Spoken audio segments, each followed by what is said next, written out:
Murojaah dulu. Oke, bismillah, kita murojaah dulu ya surat Al-Ghasyiyah ini. Bismillahirrahmanirrahim. Hal ataka hadithul ghashiyah.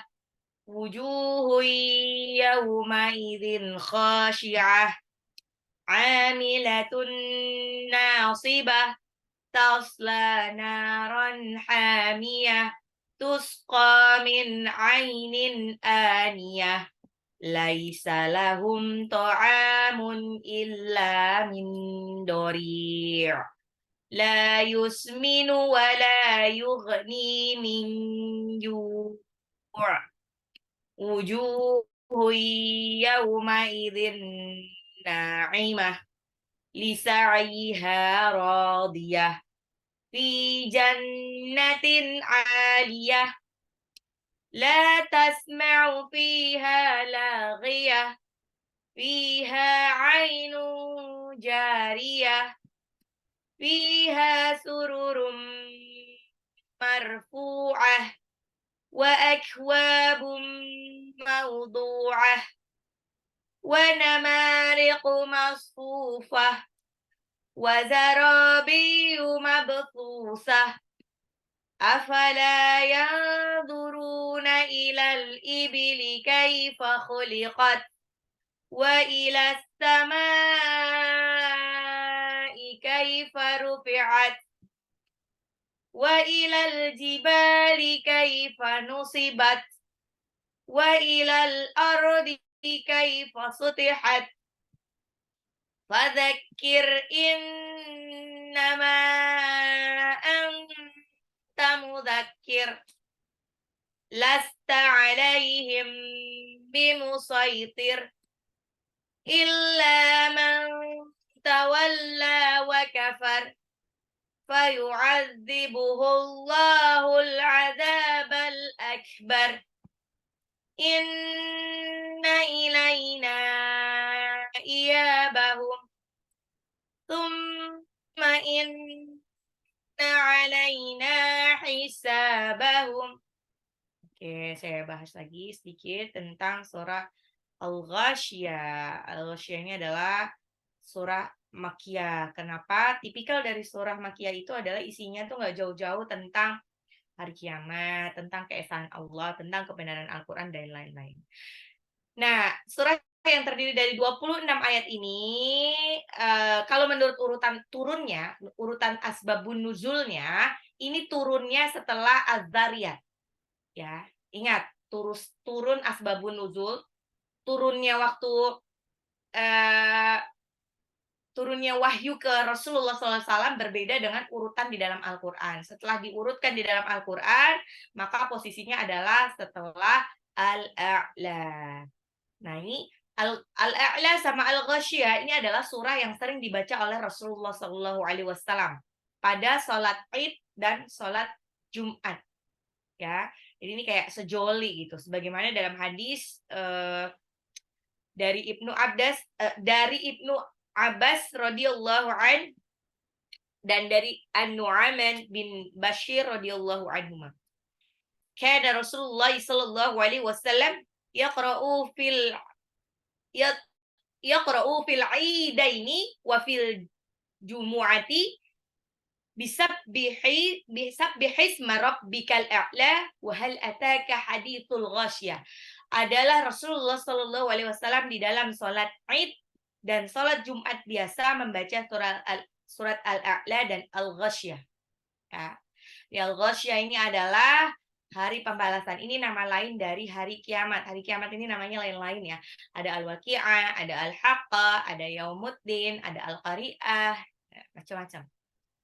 Terus hal ataka hadithul ghasyiyah. Apakah ataka sudah datang kepadamu hadithu berita tentang Al-Ghasyiyah, hari kiamat. Ya. Al-Ghasyiyah merupakan salah satu nama-nama hari kiamat. Ya. Demikian dikatakan oleh Ibnu Adas, Qatadah, dan Ibnu Zaid. Banyaklah para periwayat hadis menyebutkan. Jadi hari kiamat ini kan meliputi mengenai seluruh manusia. Begitupun Makanya al-ghasyiyah ini adalah hari kiamat, tapi makna aslinya ini al-ghasyiyah berasal dari kata ghasya. Ghasya, ghasya ini dalam bahasa Arab artinya covering, menutupi, melapisi. Sedangkan kata ghusya berarti pingsan atau hilang kesadaran. Nah, jadi beda. Makanya ini salah penyebutan dikit maka artinya bisa berbeda gitu kan. Ghosya menutupi, covering. Jadi ini antinya ghusya artinya pingsan. Jadi al-ghasyah, al-ghasyah disebut hari kiamat karena pada hari itu ya itu tidak tertutup dari segala pertolongan. Tidak ada lagi yang bisa menolong. Dan plus akal manusia saat itu menjadi hilang dan tertutup. Kenapa? Manusia saat itu sudah tidak memikirkan orang-orang yang disayanginya lagi. Yauma yafirrul mar'u min akhihi wa ummihi wa abihi wa sahibatihi wa banihi likulli imri'in minhum yauma idzin sya'nu yughni. Pada hari itu orang-orang lari dari yauma yafirrul mar'u min akhihi, dari keluarganya. Dari saudaranya. Lari dari saudaranya, lari dari suaminya, lari dari bayi-bayinya dan lain sebagainya. Jadi udah hilang akal, ya. Udah menyelamatkan diri masing-masing. Karena ada kengerian yang teramat sangatlah. Ya. Jadi al-ghasyah artinya adalah bencana besar yang menutup akal manusia, yang menghilangkan kesadaran manusia karena peristiwa-peristiwa di dalamnya itu unbelievable, nggak terbayangkan sebelumnya. Gitu. Alhamdulillah, yang berhak untuk menonton live hari pembalasan ini adalah orang-orang kafir. Kafir itu artinya tertutup dari kebenaran yang sudah disampaikan di kitab-kitab tentang hari kiamat. Orang-orang yang tetap berdosa, tetap melakukan maksiat ini kan sebetulnya karena mereka tidak percaya adanya hari kiamat. Tuh. Oke, ayat 2-nya. Wujuh yauma idzin khashi'ah.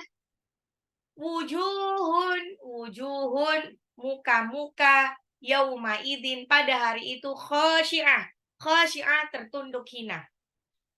Pada hari pembalasan itu tampak wajah-wajah penuh kehinaan dan kenistaan. Pada hakikatnya rasa hina dan nista itu ada ya, emang ada ya di dalam jiwa seseorang yang ngerasa malu. Kenapa mereka malu? Karena dulu mereka membantah kebenaran Al-Quran bahwa ada hari kiamat. Makanya mereka tetap nekat untuk berbuat maksiat dan tidak menyembah Allah. Makanya akhirnya terjadi hari kiamat, mereka malu semalu-malunya. Mereka malu. Kalau di ayat 12 tuh surah As-Sajdah, ingat nggak nih? Walau tara idhil mujrimuna nakisu ru'usihim inda rabbihim Rabbana absarna wa sami'na farji'na na'mal salihan inna muqinun. Inna muqinun. Dan alangkah ngerinya jika sekiranya kamu melihat ketika orang-orang yang berdosa itu menundukkan kepalanya di hadapan Tuhannya. Mereka berkata, "Ya Tuhan kami, Rabbana, absarna, kami telah melihat, wasami'na dan mendengar, maka kembalikanlah kami ke dunia, kami akan mengerjakan amal saleh. Sesungguhnya kami adalah orang-orang yang yakin." Kenapa sih orang yang udah meninggal pas waktu kalau diberi kesempatan kedua mereka ingin melakukan amal saleh? Kenapa mereka nggak melakukan specifically sholat atau puasa? Kenapa? Kenapa mereka pengen melakukannya amal saleh? Karena amal saleh ini efeknya ini efek multiply. Efeknya ini berkali lipat. Kalau kita melakukan amal saleh, kebaikan-kebaikan apapun, kebaikan kecil maupun kebaikan besar, maka berarti kita berhubungan dengan orang lain atau makhluk lainnya. Ketika orang lain atau makhluk lain itu diberi kebaikan sama kita, secara natural mereka akan berdoa yang sama. Berdoa, walaupun mungkin mereka tidak terucap ya. Misalkan kucing gitu kan, kita ngasih makan kucing, kucingnya nggak mungkin bilang jazakillah khair gitu, nggak mungkin. Kalau dia sampai bilang jazakillah khair, mungkin bakalan pingsan. Pasti, kucing, even itu anjing. Anjing itu kan memang najis, tapi bukan berarti kita boleh atau berhak untuk menyakiti si anjing, enggak. Biar bagaimanapun anjing ini adalah makhluk Allah yang selalu bertasbih kepada Allah. Dia tuh selalu berdoa, walaupun memang dia ditakdirkan untuk menjadi najis, tapi bukan berarti dia berhak untuk disakiti. Kalau kita memberi makan anjing, tetap aja kita dapat pahala. Pahala dari Allah plus doa dari si anjing. Pasti si anjing itu ngedoain kita. Ya. Kalau ngedoain kita, terus apalagi kita nolong orang ya, terutama orang yang solehah, orang-orang yang solehah, itu insya Allah dia punya apa ya? Dia pasti akan berdoa untuk kita. Berdoa untuk kita, misalkan kita nih orangnya nggak baik-baik amat, orangnya itu masih error gitu. Kalau tapi kita sering melakukan kebaikan. Kebaikan-kebaikan itu akan berbalas lagi kepada kita. Nah, eee, Allah bilang, "Hal jazaa'ul ihsani illal ihsan." Tidaklah balasan suatu kebaikan melainkan kebaikan pula. Dan bahwa kebaikan itu sebetulnya kebaikan untukmu, bukan untuk orang lain, gitu kan. Jadi kalau kita melakukan kebaikan, udah pasti, walaupun kita mungkin nggak berdoa, Allah akan membalas kebaikan itu di dunia, udah pasti. Dan Allah akan membalas juga kalau untuk yang beriman, Allah akan balas kebaikan itu di akhirat juga, menambah catatan amal kebaikan. Dan plus, orang yang kita tolong, orang yang kita baikin, makhluk yang kita baikin akan berdoa kepada Allah. Itu ada poin lagi kan. Makanya banyak orang-orang pernah tahu nggak sih cerita-cerita yang dia itu sebetulnya penjahat, pencuri gitu, pencuri. Tapi yang dia mencuri dulu pernah ada ya tokoh ya. Dia tuh kalau mencuri hanya mencuri ke orang-orang yang kaya banget tapi jahat gitu kan. Terus hasil curiannya si orang ini ternyata dibagi-bagiin lagi. Jadi mirip kayak Robin Hood gitu kan. Mencuri itu dosa nggak? Dosa. Walaupun untuk kebaikan, mencuri itu tetap dosa. Tapi mungkin karena dia mencurinya untuk membantu orang lain yang kesusahan, orang lain itu terbantu banget sama hasil curiannya itu dikasih-kasihin ke orang-orang. Nah, orang-orang yang ditolong itu pasti berdoa. Pasti berdoanya tuh kayak misalnya Allahu yahdik, semoga Allah memberikan hidayah kepadamu gitu kan. Semoga Allah memberikan keberkahan hidup atau apapun doa-doa itu. Dan makanya banyak orang-orang yang jahat tiba-tiba qadarullah di akhir masa hidupnya dia malah jadi insaf. Insaf atau bahkan orang itu sebenarnya tidak beriman tapi kemudian masuk Islam. Kenapa bisa begitu? Itu karena keajaiban dari doa-doa orang yang ditolong. Nah, jadi makanya jadi kayak orang tuh kalau kalau diberi kesempatan kedua udah mati, pengen dibangkitkan lagi, maka dia pengen dibangkitkan supaya bisa beramal saleh. Kenapa? Karena efek dari amal saleh itu berefek berlipat ganda efeknya. Tidak hanya dapat pahala insya Allah dari Allah, juga dapat doa-doa dari orang-orang. Dan doa-doa itu yang nanti bisa jadi tolak bala kita, tolak bala di dunia dan di akhirat. Dihindarkan mungkin kita dari kesialan, dari kecelakaan atau apa-apa lain. Kalau ada kalau ada hal kan segala sesuatu itu kan sudah ditulis di Lauhul Mahfuz ya, Bun, ya. Sudah ditulis di Lauhul Mahfuz, takdir kita gitu sudah ditulis di Lauhul Mahfuz. Kalau ada yang berperang dengan takdir di arasy sana, maka itu adalah doa. Entah itu doa kita atau doa-doa orang-orang yang pernah kita tolong atau kita zalimi. Nah, hati-hati ya.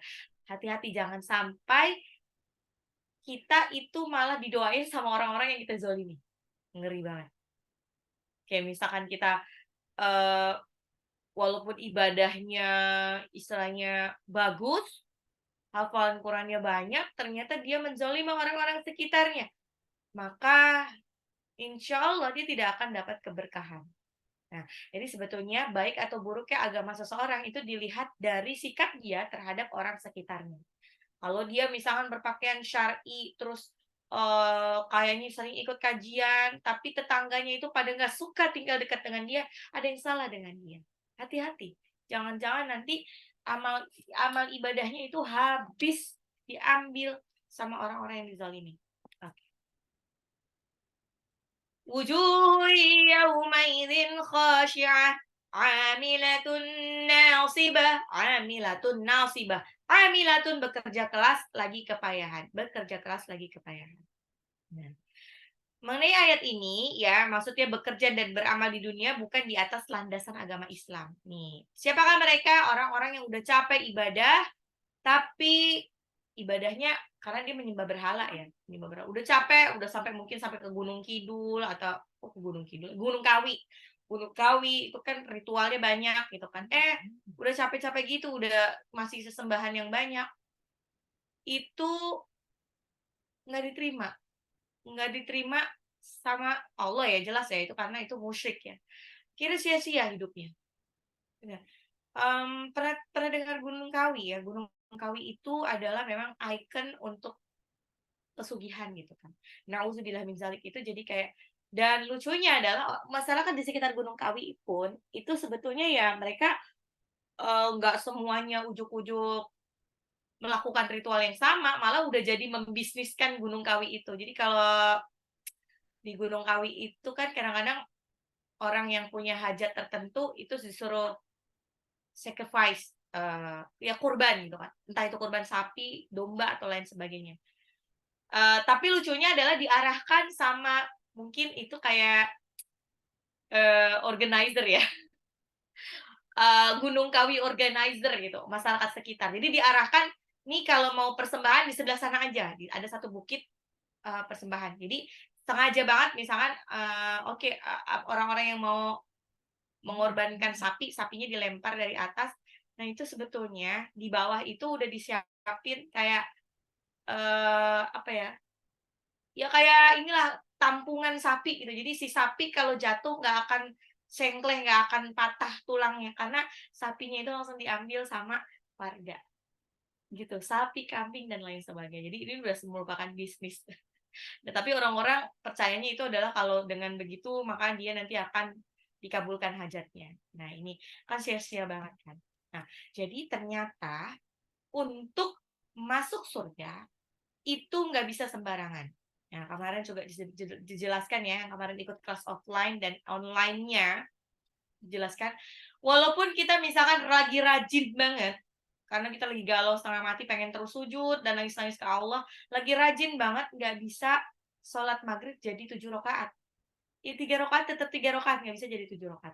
Atau kita saking rajinnya, karena, kan belum azan nih, dia habis sholat duha, gabut lah gitu, oh kebetulan nanti jam 12 tuh dia mau pergi gitu, mau pergi, oh dia pikir, "Udahlah mumpung lagi ada wudhu, aku sholat dulu lah." Padahal masih jam 11 sholat zuhur. Boleh nggak diduluin? Nggak boleh, nggak boleh. Jadi ibadah-ibadah apapun itu baru bisa dicatatkan sebagai ibadah kalau dia sesuai dengan tuntunan Al-Quran dan hadis, terutama hadis ya. Kalau di Al-Quran itu kan secara universal ya disebutkannya. Tapi kalau hadis ini adalah tuntunannya, gimana cara melaksanakannya itu sebagainya ada di hadis. Gitu. Jadi dalam melakukan ibadah nggak bisa lebay, nggak bisa lebay, juga nggak bisa kurang gitu kan. Nah, jadi balik lagi kalau yang soal bid'ah itu. Bid'ah itu kan kayak menambah-nambahkan ibadah yang tidak sesuai dengan tuntunan Allah. Tuntunan Allah dan Rasulullah. Nah, itu bagaimana? Nah, bid'ah ini lebih difokuskan terutama ke soal-soal ibadah. Kalau untuk kadang-kadang masih ada orang yang suka gini, suka sebenarnya nyinyir ya. Dia bilang gini, eee, "Dulu Rasulullah naik mobil nggak?" "Enggak." Nah, terus sekarang kenapa naik mobil gitu? Itu salah, itu nggak ada hubungannya sama bid'ah gitu kan. Bid'ah itu lebih ke ibadah, tata cara ibadah. Kayak zaman dahulu Rasulullah ibadah haji ya naik unta aja, ya masa iya kita dari Jakarta naik naik unta gitu kan, kayak harus naik pesawat. Nanti dibilang bid'ah nggak? Enggak lah, karena itu kan adalah, kemajuan teknologi. Insya Allah tidak bid'ah. Nah, gitu. Jadi dalam melakukan sesuatu pun, ibadah harus sesuai dengan tuntunan. Kalau enggak, maka dia amilatun nasibah. Udah susah payah, udah bekerja keras lagi kepayahan, malah jadi masuk neraka. Kan salah. Tasla naron hamiyah, tasla naron hamiyah, memasuki api yang sangat panas. Api neraka yang sangat panas. Ya. Jadi disebutkan neraka yang sangat panas itu, panasnya api neraka itu berkali-kali lipat dari api dunia yang paling panas. Ya, mereka akan dibakar dengan api yang menyala-nyala, tidak hanya yang bisa menghanguskan kulit mereka, bahkan ada api-api yang baru deket aja udah allati tattali'u 'alal afidah. Udah naik ke hati, jadi hatinya langsung kebakar duluan. Auzubillah min dzalik. Ada yang baru dideketin aja air minumnya itu udah langsung membakar rahang. Nauzubillah min dzalik. Tusqa min ainin aniyah, tusqa min ainin aniyah. Tusqa dia diberi minum, ya kamu diberi minum sama ainin itu mata air yang aniyah, yang sangat panas. Tusqa min ainin aniyah. Maksudnya panas dan mendidih sampai puncaknya. Kalau titik didihnya air di dunia itu 100 derajat Celcius, maka titik didihnya air di neraka ini berkali-kali lipat. Yang kalau diminum, yang kalau mereka diminum itu bisa menghancurkan usus, mengelupaskan daging. Nauzubillah min dzalik. Di ayat di surah Al-Kahfi ayat 29 tuh. وَإِنْ يَسْتَغِيثُوا يُغَاثُوا بِمَاءٍ كَالْمُهْلِ يَشْوِي الْوُجُوهَ بِئْسَ الشَّرَابُ وَسَاءَتْ مُرْتَفَقًا. Dan jika mereka meminta minum, niscaya mereka akan diberi minum dengan air seperti besi yang meleleh, yang menghanguskan muka. Itulah minuman yang paling buruk dan tempat istirahat yang paling jelek. Ngeri banget. Ini ada juga di surah lainnya. Illa hamima wa ghassaqa. Minumannya itu melainkan hamimin air yang sangat mendidih, dan ghassaqa. Ghassaqa ada air dinginnya tapi berupa nanah penduduk neraka. Nauzubillahi min dzalik. Terus famali'una minhal butun fasyaribuna 'alaihi minal hamim fasyaribuna syurbal him. Surah Al-Waqiah tuh. Mereka akan minum air yang sangat panas. Nggak ada pilihan lagi. Kalau nggak minum aus. Tapi kalau minum malah tambah aus dan tambah tersiksa, tambah terbakar. Dan mereka minumnya seperti syurbal him. Mereka minumnya seperti unta kalau minum. Unta kalau minum jarang minum, tapi kalau sekali minum sampai puluhan liter.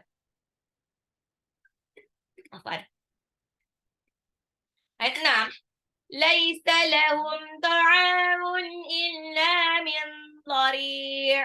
Laisa lahum, tidaklah mereka ta'amun, tidaklah mereka memperoleh ta'amun, makanan selain min dhari'. Selain pohon yang berduri. Nauzubillah min dzalik. Makanan penduduk neraka adalah pohon yang berduri.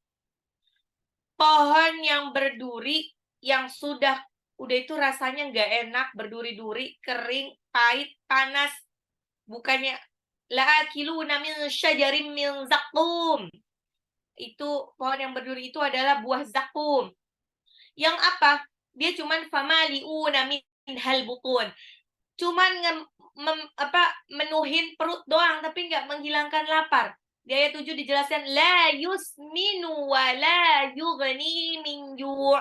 Nggak bikin gemuk dan nggak bikin menghilangkan lapar. Nauzubillah min dzalik. Bagaimana tidak? Sungguh minuman dan makanan ahli neraka ini adalah minuman dan makanan yang paling buruk dan menjijikkan.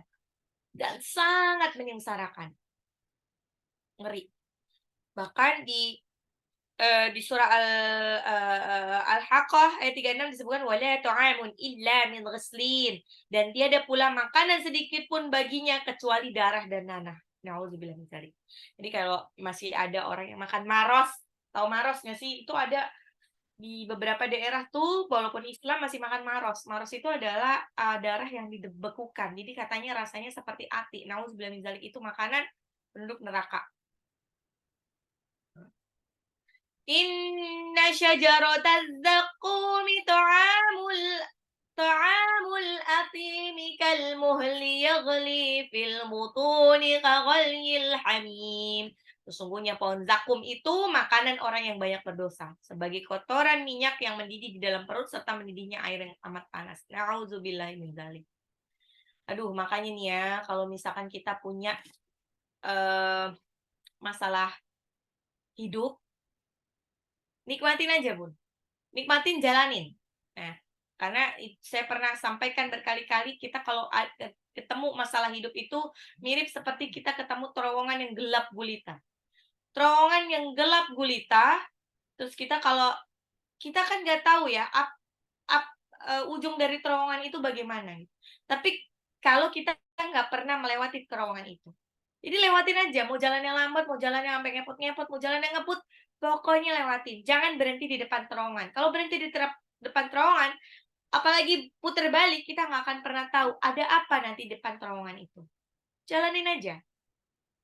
Sejauh-jauhnya terowongan, pasti ada ujungnya. Ya, jangan berhenti, apalagi puter balik, atau apalagi terjun dari atas bukit gitu kan, atas gunung, atas jembatan. Nauzubillah min dzalik. Kayak tempo hari saya tuh kadang-kadang sering ketemu, karena setiap hari tuh saya sering berganti-ganti supir ya, karena naik Gojek Gokar. Jadi kadang-kadang sering bercerita, sering dengerin cerita gitu. Salah satunya tuh ada cerita dari supir Gojek gitu, driver Gojek. Dia tuh cerita, dia tuh sampai gini, "Terus saya tuh kalau nggak inget anak, saya pengen mati aja deh."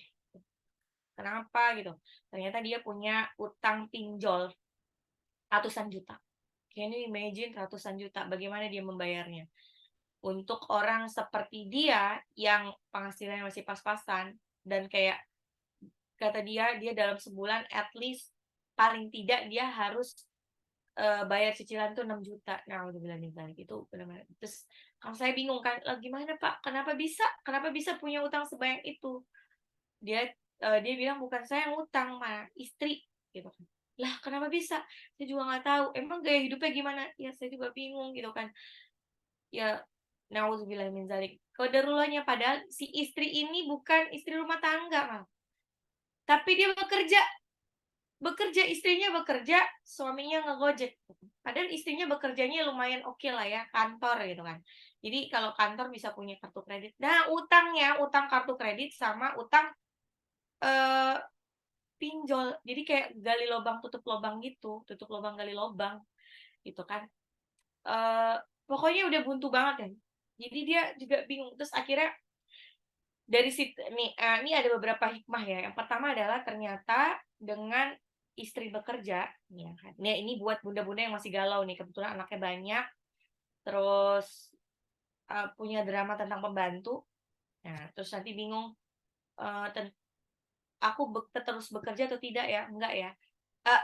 Aku tetap bekerja atau tidak ya? Nah, ini. Jadi kalau dari teori tentang rizki, Allah itu memberikan rizki per orang,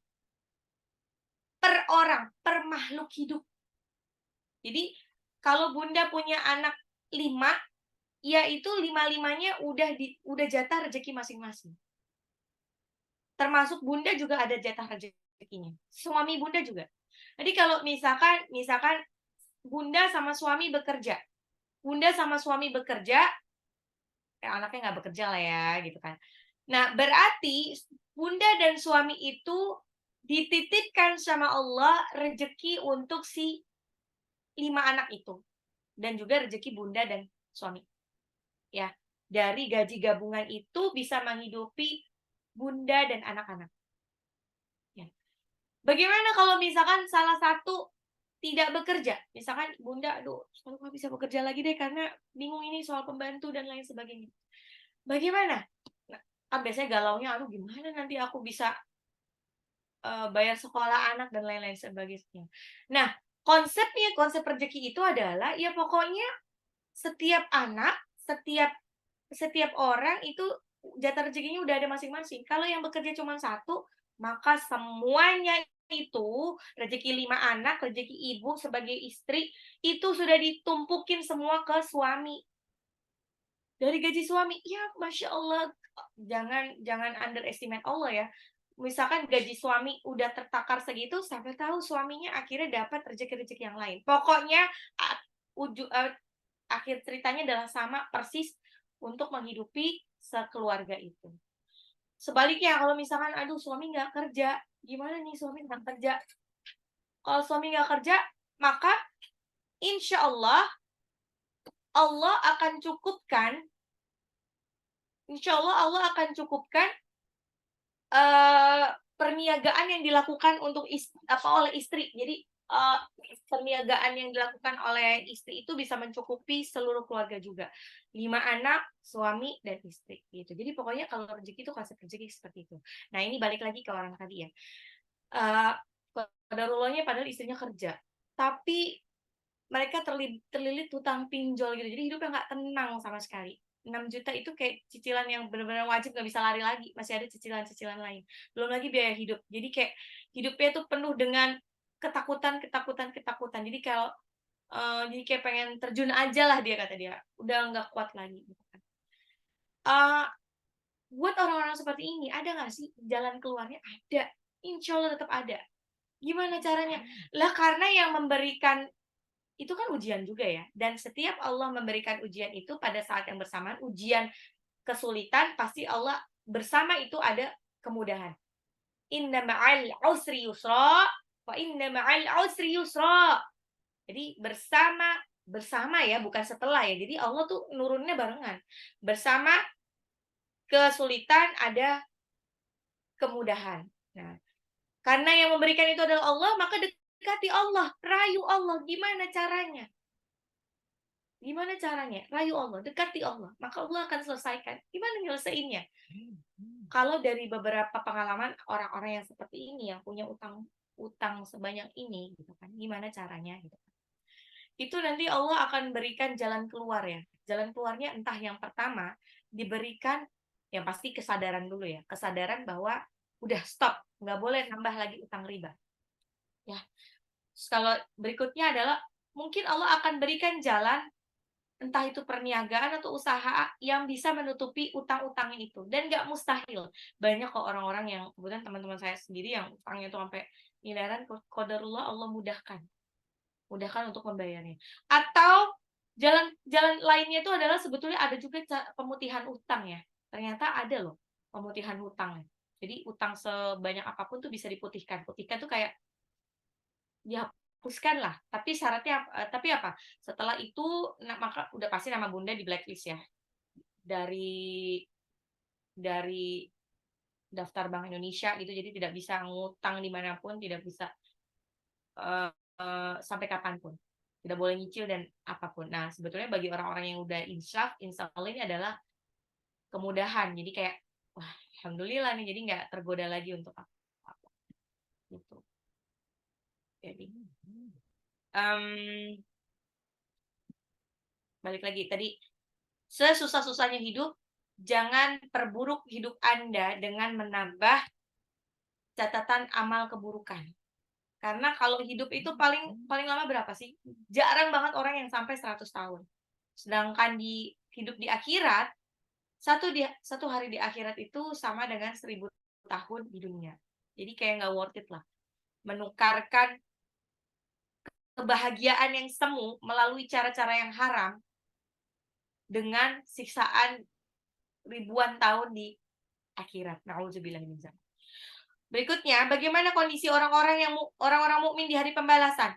Wujuhu yauma idzin na'imah, wujuhu yauma idzin na'imah. Banyak wajah-wajah yauma idzin pada hari itu na'imah, berseri-seri. Kenapa mereka berseri-seri? Lisa'iha radiyah. Mereka senang karena usahanya, mereka udah tahu loh. Orang-orang yang antri di padang mahsyar itu udah tahu bahwa mereka kira-kira bakal masuk surga atau masuk neraka. Udah tahu.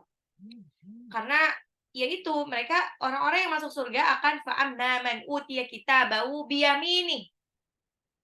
Kalau orang-orang yang masuk neraka mereka akan mendapatkan wamma man utiya kitabahu wara'a dhahri. akan dapat dari belakang punggungnya. Jadi udah ketahuan dia bakalan rapotnya merah atau biru. Fi jannatin 'aliyah, dalam surga yang tinggi. Mereka akan masuk dalam surga yang tinggi. Surga itu tempatnya di atas ya, kalau neraka itu di bawah. La tasma'u fiha laghiyah. Mereka orang-orang penghuni surga ini tidak akan mendengar perkataan yang sia-sia. Tidak akan mendengar perkataan yang sia-sia. Kalau di surah An-Naba, la yasma'una fiha laghwa wa la kidzaba. Berikutnya lagi, la yasma'una fiha wa la ta'thima. Itu di surah Al-Waqiah. Tidak mendengar perkataan yang sia-sia dan dusta dan dosa, mengandung dosa, ta'thima. Fiha ainun jariyah, fiha ainun jariyah, di dalamnya itu ada air-air yang mengalir. Air bersih yang mengalir, di dalamnya malah keren banget. Tidak hanya air yang mengalir, ya air biasa, tapi juga air yang bersih, apa namanya, susu, madu, bahkan hamar murni, hamar yang la yusaddauna anha wa la yunzifun, tidak bikin pusing dan tidak bikin mabuk. Di dalam surga adalah apalagi fiha sururum marfu'ah. Di dalamnya ada tahta-tahta yang marfu'ah, ditinggikan. Tempatnya tinggi. Kenapa? Karena dari atas itu bisa ngelihat ke bawah. Pemandangan neraka bisa ngelihat. Makanya nih orang-orang yang masuk surga nanti tuh dia kalau kepo sama keadaan teman-temannya, dia bisa ngelihat. Kalau dia misalnya ngerasa ada satu teman yang suka ngajakin ngaji kok nggak kelihatan di surga, dia ngelihat di neraka juga kok nggak kelihatan, penasaran nanya Allah, ya Allah di mana dia? Nah, nanti Allah akan kasih tahu kalau misalkan naudzubillah min dzalik temannya itu ada di neraka, maka para penghuni surga ini bisa memanggil teman-temannya di neraka. Nah, kira-kira simulasinya kayak kemarin kita games ya, bunda-bunda ikut games. Cuman gitu doang aja ditanya sama saya aja udah takut banget, apalagi ditanya sama malaikat. Sampai buyar semuanya sudah dipikirkan matang-matang. Dan ternyata dari simulasi kemarin kita games itu, kita tuh nggak bisa kepedean ya. Nggak bisa kepedean kita bakalan masuk surga gitu kan. Mentang-mentang dia baik, hafalannya banyak, dia bakalan masuk surga. Belum tentu. Ternyata kemarin kita lihat banyak yang potensi hafalannya bagus, malah dia ceritanya masuk neraka gitu kan. Ternyata ada orang yang biasa-biasa saja, hafalannya biasa-biasa saja, tapi dia selamat. Dia tetap di surga. Kenapa? Karena mungkin ada amalan kecil yang Allah ridho sama dia. Gitu. Dan ternyata kemarin juga ada simulasinya. Seneng banget ya kita ada di neraka. Nauzubillah min dzalik ya. Ini simulasi. Kemarin ada yang di neraka terus ditarik sama temennya. Kayak ya ampun kamu inget aku, padahal itu kan cuma mainan gitu kan, cuma permainan tapi berasa happy banget. Ternyata temenku itu inget aku gitu kan, akhirnya aku dipanggil keluar, masya Allah gitu. Makanya dari sekarang bunda-bunda pastikan teman bunda itu teman yang kira-kira berpotensi masuk surga. Kalau bunda punya teman yang berpotensi masuk surga, baik-baikinlah dia. Biar apa? Biar dia ingat sama kita sampai kapanpun ya. Misalkan dia di surga gitu kan, naudzubillah min dzalik kita tuh mengalami kesulitan ya, terus dia bisa ingat, bisa membawa kita masuk surga juga ya. Fiha sururum marfu'ah wa akwabum mawdu'ah, dan gelas-gelas yang terletak di dekatnya. Jadi gelas-gelas minuman yang lezat-lezat itu free flow, bebas, dan dibawa sama yatufu alaihim wildan mukhalladun, dibawa sama pelayan-pelayan muda yang senantiasa muda. Bawa apa mereka? Bi akwabi wa abaril wa ka'sim min ma'in. Mereka membawa gelas, teko, terus apa namanya? Sloki berisi air yang senantiasa mengalir. Itu dideketin, dilayanin kita. Kita duduknya di mana? Wa namariqu masfufa, wa namariqu masfufa, dan bantal-bantal sandaran yang tersusun. Ya. Wa zarabiyu mabthutha, dan permadani yang terhampar. Permadaninya indah. Muttaqiina ala furushin batainuha min istabraq. Wajanal jannataini dan wajanal jannataini dan wajanal jannataini dan ini eh buat apa pokoknya permadaninya indah banget deh. Itu tuh kayak tinggal duduk doang tiba-tiba kun fayakun, tring gitu, tiba-tiba ada. Ya. Terus berikutnya di ayat 17 sampai selanjutnya itu adalah ajakan kepada orang-orang untuk memikirkan ayat-ayat Allah. Nah, ini Allah encourage supaya orang-orang itu berpikir, menggunakan hati dan akalnya. Apa yang pertama kali disuruh perhatikan? Allah bilang, "Afala yanzuruna ilal ibli kaifa khuliqat?" Apakah mereka tidak memperhatikan unta? Kaifa khuliqat? Bagaimana diciptakan?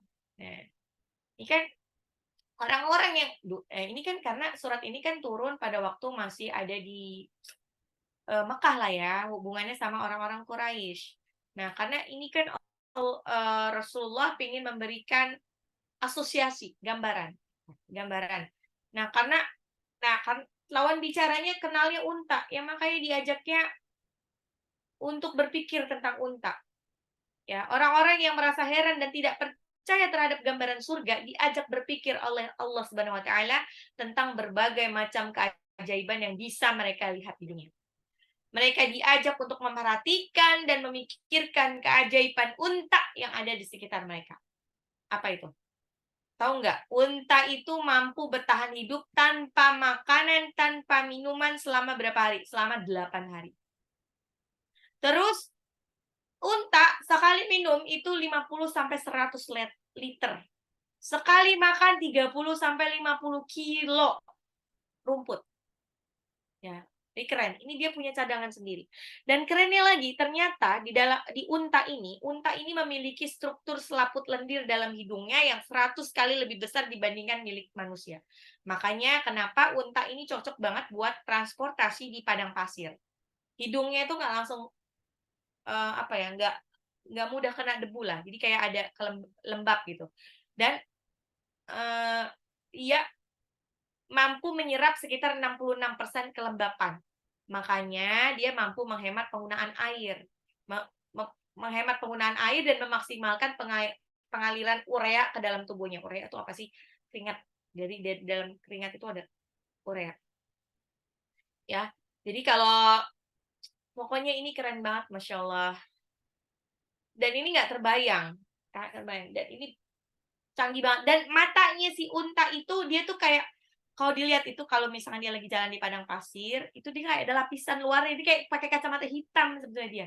Ada lapisannya, ada lapisan. Dan lapisan itu melindungi matanya dari terpaan air, terpaan pasir. Ya, jadi makanya walaupun ada badai pasir, dia tetap bisa jalan. Tetap bisa jalan. Makanya kalau lihat film-film klasik Arab, unta, di atasnya unta itu ada kayak tutupan gitu kan, buat orang-orang yang naik di atas unta itu pakai tutupan, jadi dia bisa tidur, bisa apa, jadi matanya tuh nggak kena pasir. Nah, si unta tetap bisa jalan. Keren banget. Unta sama kuda, menangan mana? Unta kalau di padang pasir. Ya, walaupun unta jalannya nggak sekencang kuda, tapi dia bisa bertahan di jalan yang ekstrem seperti itu. Wa ila samaa'i kaifa rufi'at. Dan langit bagaimana dia ditinggikan. Orang-orang pun diajak untuk memperhatikan keajaiban langit. Ya, keajaiban langit, ada apa langit? Coba dilihat ya langit. Afalam yanzuru ila as-sama'i fawqahum kaifa banaynaha wa zayyannaha wa ma laha min furuj. Maka apakah mereka tidak melihat akan langit yang ada di atas mereka, bagaimana kami meninggikannya dan menghiasinya, dan langit itu tidak mempunyai retak-retak sedikit pun. Itu Qaf, surat Surah Qaf ayat 6. Ya. Terus juga lihat ya, langit seluas itu tidak ada yang pakai penyangga sama sekali. Sama. Was-samaa'a rafa'aha wa wada'al mizan. Was-samaa'a rafa'aha wa wada'al mizan. Dan langit kami tinggikan dan kami tempatkan timbangan.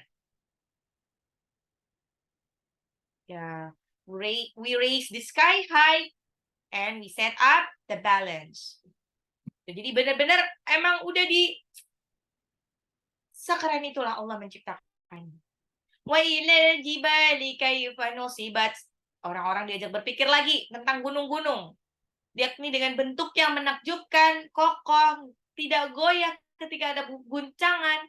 Bagi musafir, gunung bisa menjadi patokan ya. Jadi kalau ngelihat udah sampai mana, jadi ngelihat. Makin menjauh apa makin mendekat ke gunung.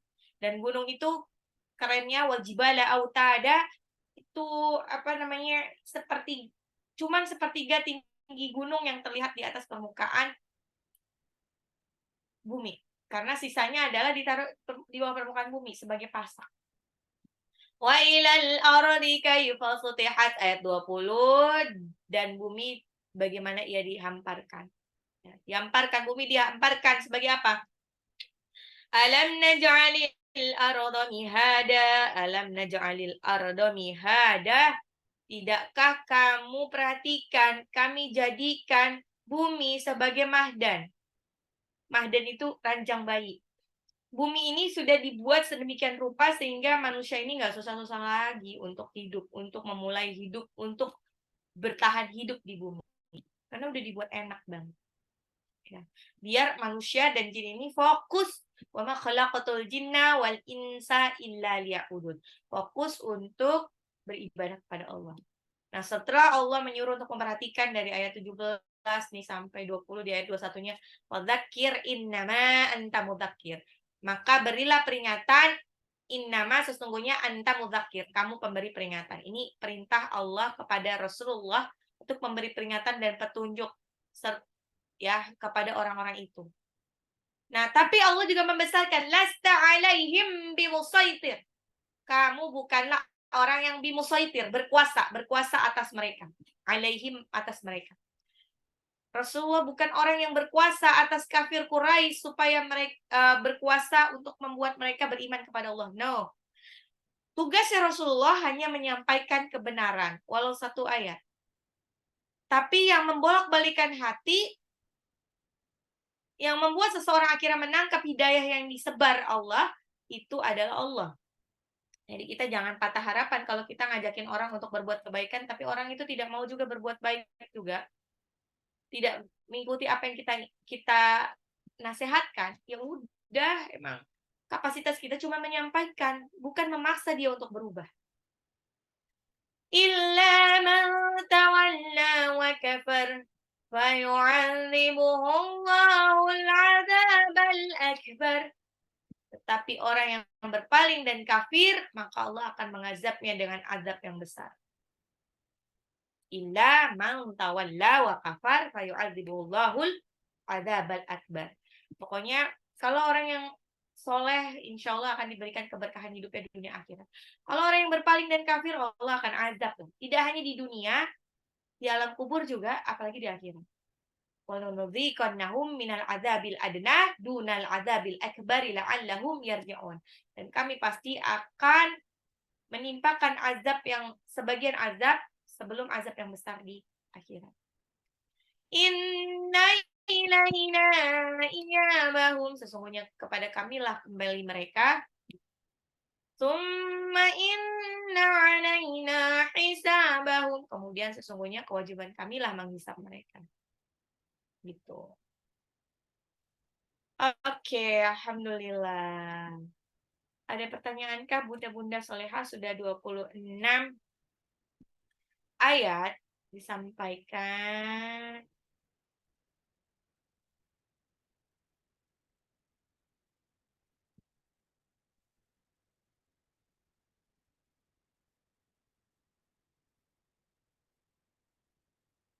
Oke. Oke, Bunda Soleha, apakah ada pertanyaan?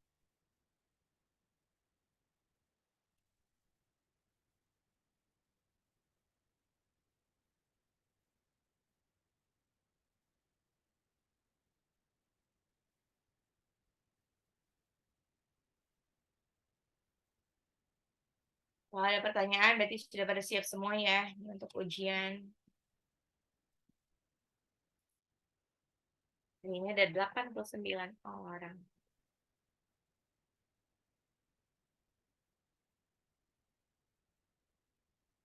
Oke, ada pertanyaan kah, Bunda?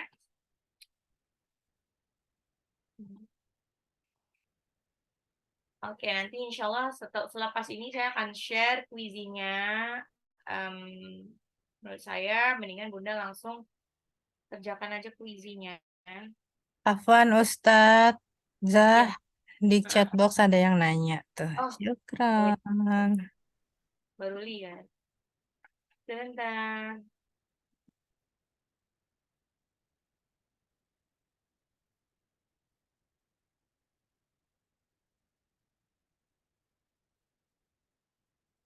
Bisa dong. Waalaikumsalam warahmatullahi wabarakatuh. Bisa. Tapi sebentar ya. Suami soleh, tapi istrinya masuk neraka. Bagaimana bisa?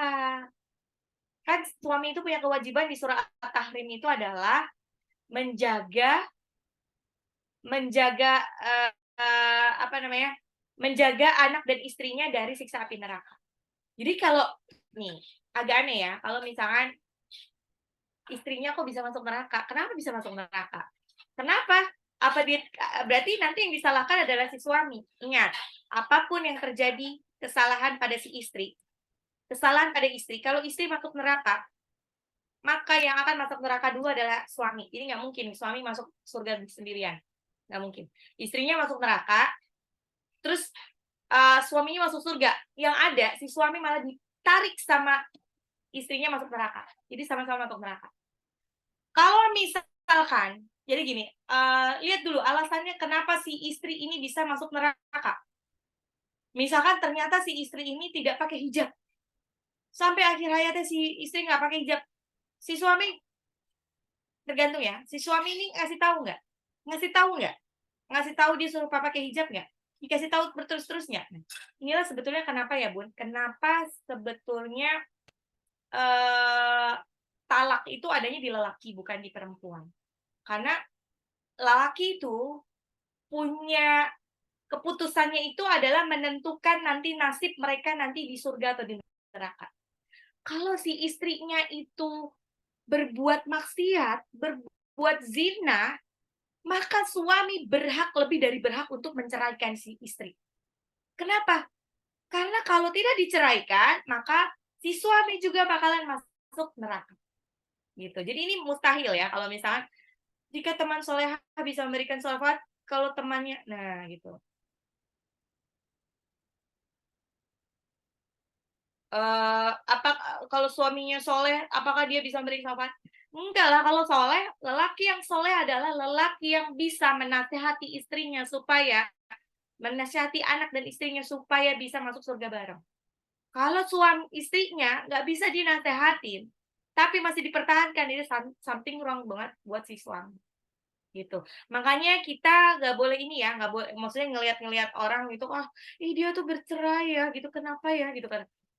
Ini pasti gini-gini, itu jangan. Lihat-lihat dulu. Kita terus ada juga kadang-kadang kita suka mencap seseorang sebagai kita nggak tahu jalan ceritanya gimana, mencap seseorang sebagai oh dia tuh pelakor gini-gini. Wow, naudzubillah min dzalik. Wallahu a'lam bishawab. Kita nggak tahu nih. Bagaimana kenapa si lelaki itu akhirnya menikah dengan si perempuan itu. Ternyata kita lihat si perempuan baru yang dikata-katain orang, dituduh, dihina sebagai pelakor, ternyata dia lebih syar'i pakaiannya, lebih ibadahnya lebih baik dibanding si istri awalnya, mantan istri. Mantan istrinya tuh ternyata pakaiannya seksi dan lain sebagainya. Ingat, kita tuh juga udah, maksudnya udahlah, kita nggak usah mikirin orang lain gitu. Nggak usah mikirin orang lain, mikirin nasib diri sendiri aja. Balik lagi tadi.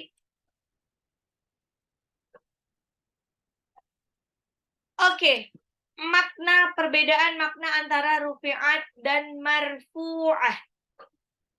Marfu'ah ini lebih kepada ininya aja sih, penggunaan katanya. Tapi sama-sama asal katanya adalah ditinggikan, sama-sama ditinggikan. Cuman hanya untuk penggunaan katanya saja. Penggunaan katanya untuk kalimat yang berbeda. Wa ilas sama'i kaifa rufi'at, dan langit bagaimana ia ditinggikan. Terus satu lagi fiha sururum marfu'ah. Jadi kayak lebih gini ya, kalau marfu'ah itu sama-sama ditinggikan tapi dia sebetulnya posisi aslinya itu di bawah. Jadi kalau misalnya ditinggikan ya nggak ditinggikan banget. Ada juga surah tentang Al-Qur'an yang ditinggikan. Di surah Abasa. Saya lupa. Saya jadi lupa sih. Nah, kalau rufi'at itu posisi bendanya sudah tinggi sebetulnya. Tapi kalau ditinggikan lagi ya berarti lebih tinggi dari itu lagi. Jadi lebih sama-sama artinya ditinggikan, tapi lihat dari awal bendanya. Kalau si yang marfu'ah itu kan dipan. Dipan itu kan posisinya ya standar lah ya. Nah, kalau ditinggikan itu udah ditinggikan sedikit aja udah wow. Nah, kalau si langit emang posisinya udah di atas. Kalau posisinya di atas ditinggikan lagi, nah. Mirip ada lagi nih, marfu'atim mutahharah, yang ditinggikan kedudukannya lalu disucikan. Kalau marfu'ah ini khusus untuk benda-benda misalkan ya Quran atau orang atau dipan, itu kan emang posisinya standar seperti itu, kalau ditinggikan ya semana. Jadi nggak setinggi si yang rufi'at, setinggi langit atau benda-benda langit lainnya. Kira-kira begitu. Tunggu, wait.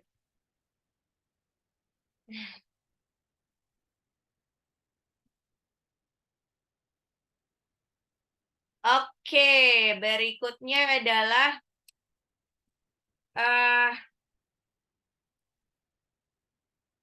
Palestina sedang bergejolak. Palestina sedang bergejolak, terus katanya kalau terjadi kemenangan maka akan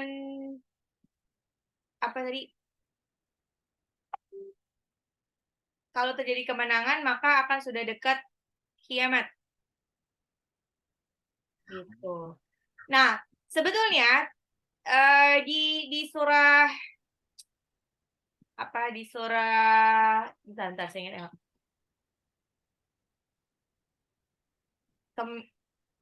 Al-Anbiya ayat 71. Al-Anbiya ayat 71 ini ilal barok. Nah, saya ingat lagi. Ilal ardi nabiyya barokna fiha lil alamin. Iya, coba di Al-Anbiya ayat 71 di situ ada kata ilal ardil lati barokna fiha lil alamin. Nah, ilal ardi barokna fiha lil alamin. Para ulama ahli tafsir berpendapat yang dimaksud dengan ilal ardi barokna adalah negeri Syam. Negeri Syam ini adalah Palestina sekarang. Ya. Ibnu Katsir dalam tafsirnya menjelaskan bahwa ayat tersebut ini sebetulnya mengabarkan tentang Nabi Ibrahim yang diselamatkan Allah Ta'ala dari upaya jahat Raja Namrud membakar hidup-hidup Nabi Ibrahim. Setelah itu Nabi Ibrahim dihijrahkan Allah ke Baitul Maqdis, yaitu Al-Quds, Yerusalem, Palestina, ya. Banyak yang berpendapat ulama mengatakan sebelumnya itu Nabi Ibrahim berada di Irak, gitu kan. Terus nanti pindah ke Al-Quds. Nah, Ibnu Katsir menukil keterangannya itu, jadi pokoknya bahwa di ilal ardi lati barokna fiha lil alamin, maksudnya adalah negeri Palestina. Bahkan disebut berkah karena negeri Palestina ini adalah negara yang sebetulnya memiliki kecukupan air yang keluar dari bebatuan. Disebutkan Palestina ini adalah negara yang Masya Allah diberkahi dan lain sebagainya. Nah, terus eh dan tunggu ya, kok saya jadi ngantur kemana yang kemenangannya. Keberkahan wilayah Palestina ini disebutkan juga di surah Al-Isra ayat 1. Subhanalladzi asra bi'abdihi lailan minal masjidil harami ilal masjidil aqsa. Maha suci Allah yang telah memperjalankan hambanya Nabi Muhammad pada malam hari dari Masjidil Haram ke Masjidil Aqsa yang telah kami berkahi sekelilingnya kepadanya sebagian tanda-tanda kebesaran kami. Nah, itu disebutkan bahwa di situ disebutkan kami berkahi sekelilingnya, tempat yang penuh berkah untuk ditinggali. Means itu berkah ditinggali berarti jadi orang yang tinggal di situ, jadi ada 3 tempat yang kalau tinggal di situ orang-orangnya itu akan dapat berkahnya juga. Nah, itu adalah Mekah, Madinah, dan Palestina. Disebutkan berkah itu ya sumber penghidupan, sebetulnya itu paling subur dan berkah-berkah lain. Jadi kalau sholat di situ juga akan diberikan pahala yang berlipat ganda dan lain sebagainya. Nah, karena ternyata pada saat yang bersamaan ada ingat ya, Ibrahim ini adalah cikal bakalnya dari agama Yahudi juga ya. Kenapa? Dari Ibrahim itu kan ayahnya Nabi Ishak dan Nabi Ismail. Nah, Nabi Ismail ini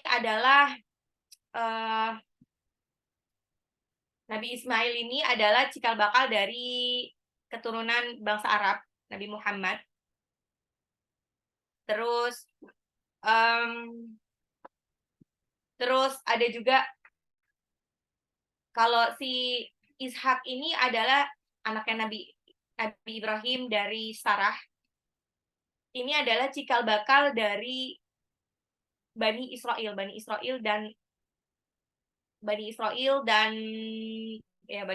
lain-lainnya sebagaimana. Nah, balik lagi itu tentang yang Al-Qur'an tentang apa bahwa kalau misalkan Palestina menang, maka itu adalah end of the day. Sebetulnya kalau dari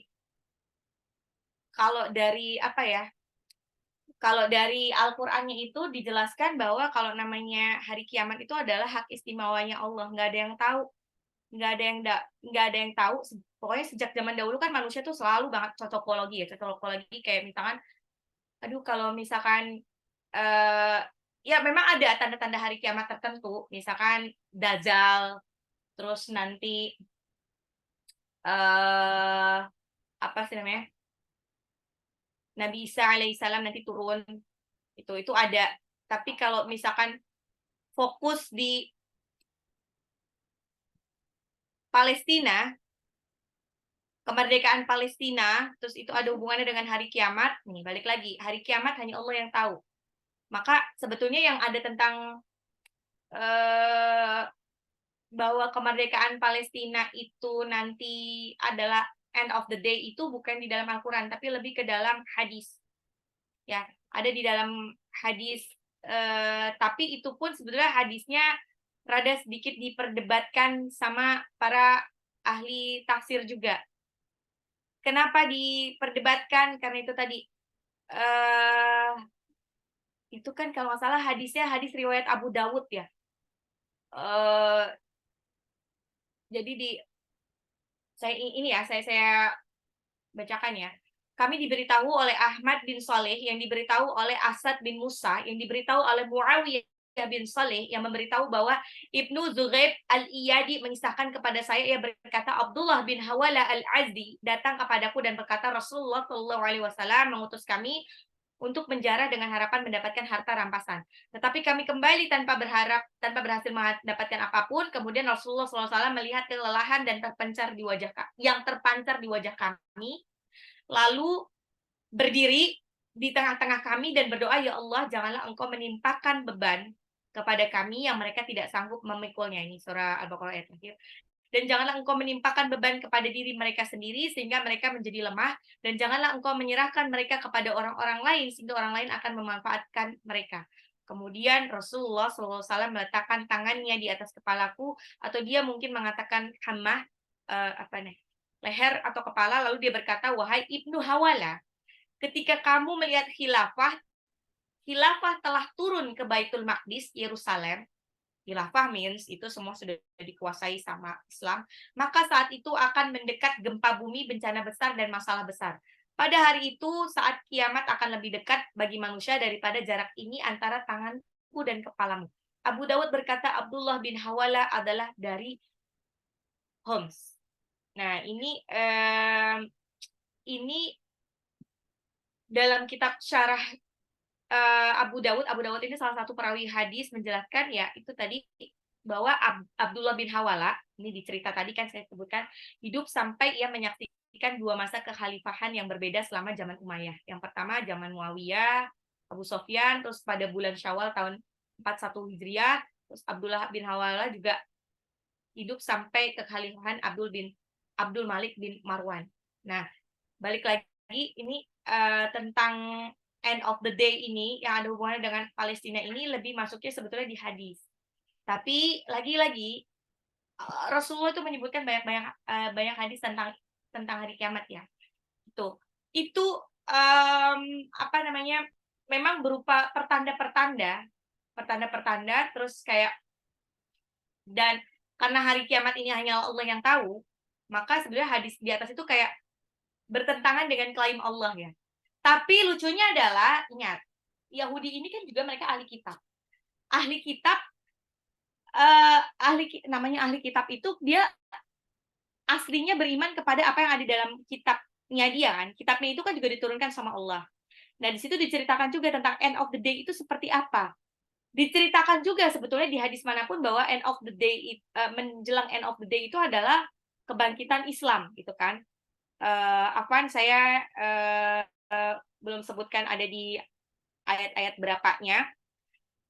Nah, mungkin karena itu akhirnya si Yahudi itu terpancing untuk misalkan, oh yaudahlah buat gara-gara. Sebetulnya tujuan utama dari Israel itu genosida Palestina adalah untuk mengambil si masjidnya itu, Baitul Maqdis itu, Masjidil Aqsa-nya itu. Kenapa? Karena di lokasi yang sama adalah tempat ibadahnya orang Yahudi. Jadi kayak mereka tuh pengen merebut gitu. Dan di dalam kitab Taurat juga disebutkan bahwa daerah situ adalah daerah yang penuh keberkahan, mirip seperti surah Al-Isra tadi. Daerah situ adalah daerah yang diberkahi. Jadi kayak tipikal dari orang Yahudi itu adalah mereka memang maruk gitu loh. Kayak dia tuh pengen menguasai sendiri. Nggak mau, pengen mungkin keberkahannya dia buat dia sendiri. Tapi dia juga sebetulnya takut juga sama ancaman-ancaman yang di dalam Al-Qur'an ya. Kayak di dalam hadisnya mereka juga ternyata baca ya, hadis juga lucu. Tentang pohon gorgot ya. Tahu pohon gorgot itu kalau di hadis itu disebutkan pohon gorgot itu akan melindungi orang Yahudi. Makanya dia tanam kan di sekitarnya itu pohon gorgot dengan harapan bahwa lucunya ya dia tuh kayak mengingkari Al-Quran dan hadis, tapi pada saat bersamaan dia untuk hal-hal yang berkaitan dengan dia ituin. Terus tadi sebenarnya pertanyaannya cuman apa? Balik lagi. Oh banyak ya, udah kelewatan banyak. Oh ya. Ada pernyataan kalau Palestina menang tandanya hari kiamat, mohon pencerahannya, itu ada di Quran surah. Nah, itu lebih ke hadis ya, ada di hadis. Nah, yang lebih detail tentang hari kiamat dan apapun itu adanya di hadis, penjelasan dari Rasulullah SAW. Terus ada teman meminjamkan namanya buat pinjol, temannya kabur, teman saya membayar orang untuk menghapus data pribadi. Teman saya membayar orang untuk menghapus data pribadi dia.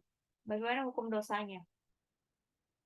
Ya ini kan wallahu a'lam bishawab ya, saya belum pernah magang untuk pencatatan dosa, tapi yang jelas segala sesuatu itu akan dimintai pertanggungjawabannya.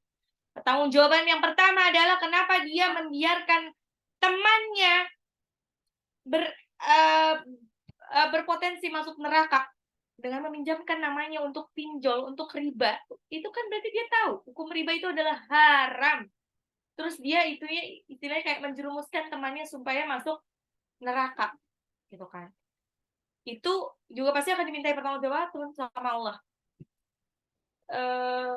Nah, kalau misalkan terus yang kedua adalah dia akan dimintai pertanggungjawaban kenapa dia berbohong membayar orang untuk menghapus data pribadinya.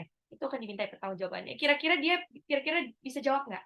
Kalau dia bisa jawab, intinya tuh gini ya, nanti tuh di pengadilannya Allah itu intinya adalah kita bisa jawab nggak pertanyaan Allah. Kalau bisa jawab dengan baik, insya Allah nggak apa-apa. Tapi kalau sekarang dia mungkin suruh untuk tahu bagaimana hukum dosanya, tanyakan ke dia. Kira-kira dia bisa jawab nggak kalau ditanya Allah kenapa dia menjerumuskan temannya untuk untuk riba. Yang kedua, kenapa dia mesti bohong bayar orang untuk menghapus data pribadinya itu. Kira-kira gitu ya, untuk mengetahui kira-kira sesuatu itu dosa atau enggak, kita tanyakan diri kita kalau ditanya Allah soal itu kita bisa jawab nggak? Kalau nggak bisa jawab, itu dosa. Kalau jawabannya masih pelentang-pelentong, itu dosa. Ustadz pernah dengar Ustadz Ustadz siapa? Ustadz pernah dengar hadis orang masuk surga karena karunia rahmat Allah. Bukan karena that's right. Apakah ini maksudnya? Maksudnya gini, Bun. Kita tuh jangan kepedean sama amalan kita sendiri. Kita tuh masuk surga kita tuh masuk surga karena demi Allah karena rahmatnya Allah. Kalau kita masuk surga cuman karena dari maha adilnya Allah, kita nggak bakalan bisa masuk surga. Lebih banyak dosanya daripada ibadahnya. Gitu. Jadi kalau misalkan nih kan, kalau coba deh sekali waktu tuh di list harian ini ngapain aja. Mungkin lebih banyak potensi dosanya dibandingkan potensi pahalanya. Kayak misalnya ngegibahin orang, nonton yang nggak bener, terus berpikiran buruk sama orang, atau marah-marah sama anak atau lain sebagainya. Itu mungkin lebih banyak potensi untuk masuk nerakanya dibandingkan masuk surganya. Nah, kalau rahmat Allah, ini makanya kita banyak berdoa supaya mendapatkan rahmat Allah. Berdoa. Nah, balik lagi. Surga sama neraka seseorang itu konon sudah ada catatannya sama Allah. Sudah ada catatannya. Kira-kira kita bakal masuk surga atau masuk neraka. Kalau misalkan ternyata, nih, ini cerita balik lagi ke tentang kisah ada seorang pelacur. Pelacur ini namanya pelacur ya, suka bermaksiat, suka berzina. Dan qadarullahnya juga dia tidak beribadah, tidak menyembah Allah gitu kan. Di padang pasir yang sangat kering kerontang, dia kehausan banget. Ada air cuman sedikit. Dia ngambil air pakai pakai sepatunya dia.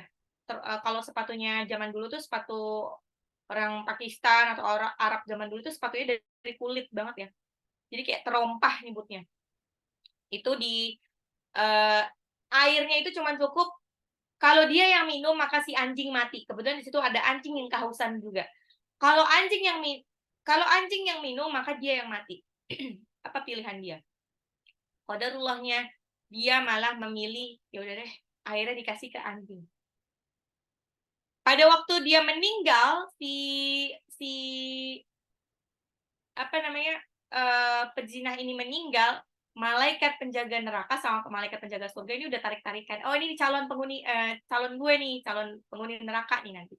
Walaupun orang sekarang belum ada yang masuk surga atau neraka ya, karena semuanya masih di alam kubur ya. Tapi udah main ngetek-ngetekan penjaga neraka sama penjaga surga. Udah tarik-tarikan. Oh, pokoknya ini mah aku, ini mah neraka gitu. Udah jelas-jelas dia udah gak pernah ibadah, maksiat terus. Terus yang satu lagi enggak, dia melakukan kebaikan untuk hamba lainnya. Dia berhak untuk masuk surga. Dan can you imagine apa keputusan dari Allah? Keputusan dari Allah adalah rahmatnya Allah. Allah bilang dia berhak masuk surga. Masya Allah. Tanpa ibadah sama sekali. Tapi karena amalan kecil yang kebetulan Allah ridho, Allah merahmati dia supaya dia masuk surga. Balik lagi, ada kebetulan alim ulama. Dia punya kucing. Kucingnya itu pas waktu itu dia ada tugas keluar kota, kucingnya ditinggal tanpa makanan, terkurung. Pas waktu balik lagi dari luar kota, si alim ulama itu, alim ulama berarti kan dia punya ilmu agama yang bagus, ibadahnya lebih baik. Datang, kucingnya udah mati. Apa yang terjadi? Nah ini lagi. Penjaga neraka dan penjaga surga rebutan lagi. Penjaga surga merasa yakin bahwa dia adalah calon penghuni surga. Tapi ternyata rahmatnya Allah bilang, no, dia penghuni neraka.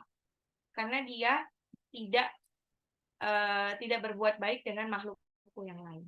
Nah, itu yang disebut orang masuk surga karena karunia atau rahmat Allah. Jadi beneran bukan semata-mata karena amalan kita. Terus nanti ada orang bilang gini, aduh kalau kayak gitu ngapain kita sholat, ngapain gini kalau semuanya tergantung dari rahmat Allah. Nah, karena kita nggak tahu bagaimana memancing, mengharapkan rahmat Allah dari cara apa, maka kita rayu Allah si pemilik rahmat itu. Rayu dengan cara yang bisa rayu serayu-rayunya lah gitu. Kita rayu mati-matian. Ya karena yang bisa menurunkan rahmat cuma Allah lah. Kita rayu siapa? Masa rayu setan? Gitu. Makanya kita berusaha sebagai makhluk biasa yang tidak tahu apa-apa, yang lemah. Kita berusaha merayu Allah dengan melakukan segala kebaikan, sekecil apapun kebaikan tetap dilakukan. Ibadah bukan cuma ibadah wajib aja, karena kita merayu Allah. Ingat, kalau ibadah wajib itu kan, itu sebenarnya kalau ibadah wajib itu intinya ya, kalau misalnya hitung-hitungan kasarnya itu, kita bukan ngejar pahala, Bu. Kita ngejar supaya nggak dosa aja. Kalau ibadah-ibadah wajib, ibadah sholat wajib tuh, 5 waktu, puasa, itu kita nggak ngejar pahala. Kita cuma ngejar supaya nggak dapet dosa aja. Kalau mau ngejar pahala, maka Bunda harus kejar di sunnah. Kalau sunnah itu adalah kalau dikerjakan berpahala, kalau tidak dikerjakan tidak apa-apa. Ya. Makanya kalau Bunda mau ngejar pahala, itu kejarnya di sunnah, bukan kejar di sholat wajib atau puasa. Kalau Bunda lagi mau merayu Allah untuk mengabulkan doa-doa Bunda, maka rayulah Allah dengan cara mengerjakan yang sunnah-sunnah. Kalau cuma sholat doang, sholat pas doa pas sholat sunnah doang, pas sholat doang, sholat wajib doang, ya enggak, itu kan cuman istilahnya cuman ngejar supaya nggak dosa doang. Tapi kita kejarnya di sunnah. Sunnahnya apa? At least tuh 12 sholat rawatib itu dikerjakan. Tahajud juga dikerjakan. Orang itu belum kepepet kalau dia belum sholat tahajud. Kalau dia belum bisa bangun sholat tahajud, berarti masalah hidupnya belum kepepet banget. Ya, gitu. Maka rayulah dengan cara-cara yang tidak biasa. Rayulah melalui sunnahnya. Gitu. Lagi.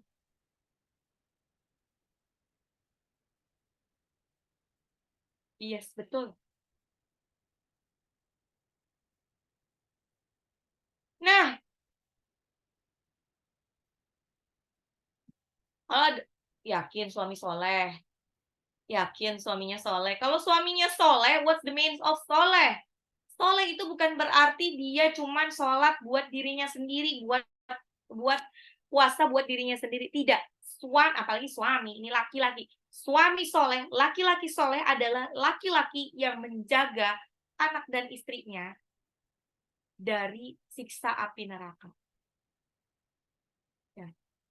Kalau suami tidak memberikan penjelasan atau terkesan melarang istrinya untuk tidak berhijab, berarti suaminya bukan soleh. What's the meaning of soleh? Ingat, balik lagi ya, soleha itu bukan berarti dia cuma sholat doang sama ngaji doang. Sholat, ngaji, sama puasa. Tapi tidak tidak diaplikasikan ke kehidupan lainnya. Itu salah. Ya, ya. Kalau ibadah hanya untuk dirinya sendiri, that's bukan soleh. Soleh itu adalah dia rahmatan lil alamin.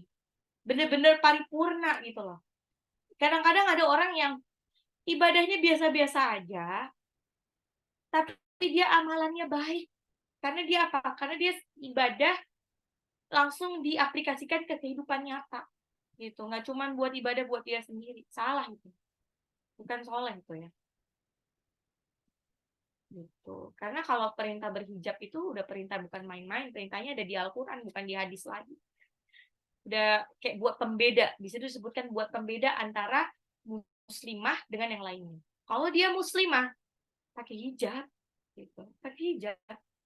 Kalau dia bukan muslimah ya Boleh nggak kita nggak pakai hijab? Boleh. Perempuan boleh nggak pakai hijab? Kalau apa? Kalau di rumah cuman ada sama mahramnya doang. Atau sesama perempuan. Ya, sama perempuan pun juga nggak boleh seksi-seksi amat sih sebetulnya. Terus boleh nggak dia tidak berhijab? Boleh. Kalau dia sudah nenek-nenek. Sudah nenek-nenek. Jangan sampai pertama kali dan terakhir kali dihijab adalah pada waktu kita dibungkus kain kafan. Alhamdulillah. Oke, ada pertanyaan lagi Kak Bunda-Bunda Soleha?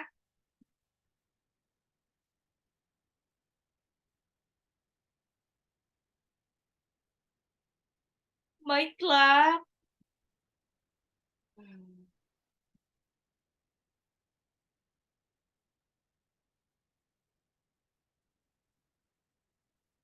Oke. Tidak ada pertanyaan lagi ya, insya Allah ya. Ya baiklah, kalau tidak ada pertanyaan lagi, marilah kita tutup pengajian hari ini dengan membaca hamdalah, alhamdulillahirrahmanirrahim, dan doa penutup majlis. Subhanakallahumma wa bihamdika, asyhadu an la ilaha illa anta, astaghfiruka wa atubu ilaik.